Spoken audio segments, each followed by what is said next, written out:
మాట్లాడుకోవచ్చు. మనం సక్సెస్ఫుల్ గా రైతు భరోసా ఎగ్గొట్టారంటున్నాడు హరీష్ రావు, మాజీ మంత్రి, భారత రాష్ట్ర సమితి ముఖ్య నాయకుడు.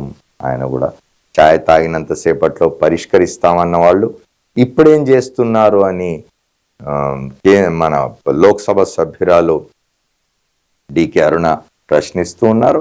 ఇప్పుడేం చేస్తున్నారు? సర్వశిక్షా అభియాన్ ఉద్యోగుల డిమాండ్లు న్యాయమైనవి, వారందరినీ రెగ్యులరైజ్ చేయాలని చెప్తున్నారు ఆయన. సర్వశిక్షా అభియాన్కి సంబంధించి ఆందోళన సాగుతూ ఉన్నది. మనం నిన్న కూడా చూసినాం, వాళ్ళు ఆందోళన చేస్తున్న వార్త నిన్న కూడా ఇదే పత్రిక ప్రచురించింది, మనం మాట్లాడుకున్నాం. 684 కోట్ల మందు తాగేశారు.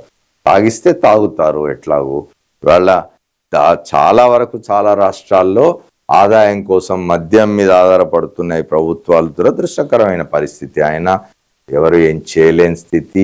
మద్యం ఏరులై పారుతుండడం చూస్తున్నాం మనం ప్రతి చోట. ఇక